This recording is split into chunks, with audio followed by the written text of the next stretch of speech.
Assalamualaikum warahmatullahi wabarakatuh. Perkenalkan, nama saya Rita Rohana dari kelas 12 TKJ 2, sekolah di SMK Perintis Kabupaten Bandung. Di sini saya akan menjelaskan tentang hukum radiasi. Radiasi adalah penerangan energi melalui suatu materi atau ruang dalam bentuk panas, partikel atau gelombang elektromagnetik atau cahaya foton dari sumber radiasi. Ada beberapa sumber radiasi yang kita kenal di sekitar kehidupan kita, contohnya adalah televisi, lampu penerangan, alat pemanas makanan, microwave oven, komputer, dan lain-lain. Radiasi dalam bentuk gelombang elektromagnetik adalah disebut juga dengan foton, adalah jenis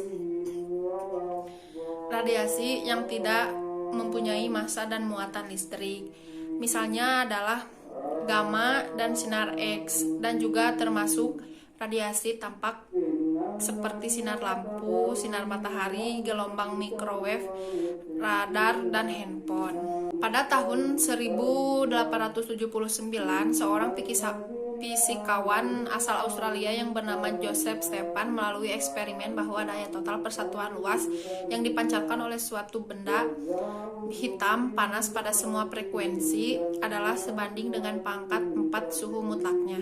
Selang beberapa tahun kemudian, berdasarkan teori gelombang elektromagnetik cahaya, Ludwig Boltzmann menurunkan hukum yang diungkapkan oleh Stephan dari gabungan termodinamika dan persamaan-persamaan Maxwell, sehingga persamaan tersebut dikenai sebagai hukum Stephan Boltzmann. Hukum Stephan Boltzmann ini menyatakan bahwa jumlah energi yang dipancarkan per waktu dari satuan luas permukaan benda hitam ideal akan sebanding dengan kekuatan keempat suhu absolut benda hitam tersebut. Inilah berikut hukum Stephan Boltzmann.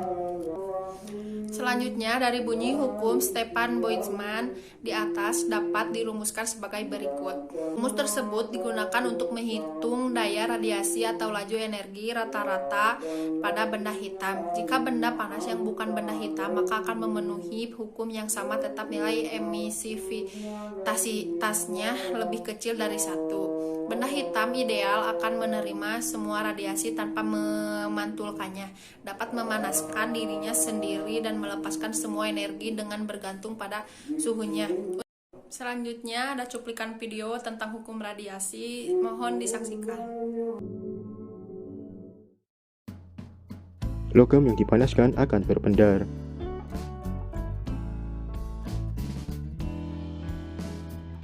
Memancarkan gelombang elektromagnetik. Gelombang ini mampu menjalar di ruang hampa dan membawa energi. Energi dalam bentuk gelombang elektromagnetik ini dikenal sebagai radiasi kalor. Eksperimen tentang radiasi kalor benda pertama kali dilakukan oleh Joseph Stephen dan Ludwig Boltzmann. Diperoleh kesimpulan yang dinyatakan dalam bentuk rumus W sama dengan E sigma AT pangkat 4, di mana W adalah intensitas radiasi kalor yang dipancarkan benda tiap detiknya dalam satuan watt.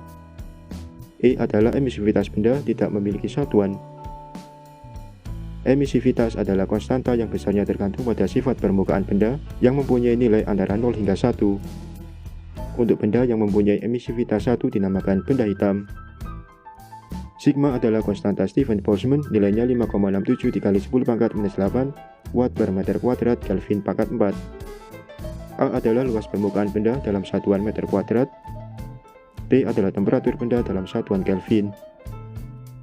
Persamaan ini juga sering disebut dengan hukum Stephan Boltzmann. Untuk memahami konsep ini, kita akan menyelesaikan soal sebagai berikut. Tentukan energi radiasi yang dipancarkan oleh sebuah benda yang memiliki luas 800 cm2 yang suhunya 227 derajat Celcius jika diketahui emisivitas benda itu adalah 0,7. Baiklah, tahap pertama adalah kita harus mengkonversi satuan sesuai dengan yang dibutuhkan. Luas permukaan memiliki satuan meter kuadrat. Satuan A 800 cm2 sama dengan 0,08 meter kuadrat. Temperatur memiliki satuan Kelvin, sehingga T 227 derajat Celcius sama dengan 500 Kelvin.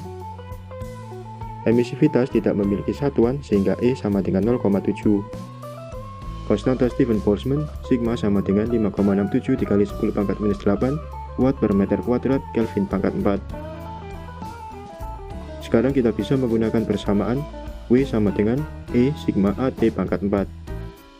Memasukkan nilai E, sigma, A, dan T, kita akan mendapatkan W sama dengan 198,45 watt. Yap, kita telah mulai mengerti bagaimana cara untuk menghitung intensitas radiasi kalor. Semoga tutorial ini dapat memberikan manfaat yang berguna, dan jangan lupa untuk like, share, dan subscribe. Cukup sekian penjelasan dari saya. Mohon maaf bila ada kesalahan. Saya tutup. Wassalamualaikum warahmatullahi wabarakatuh.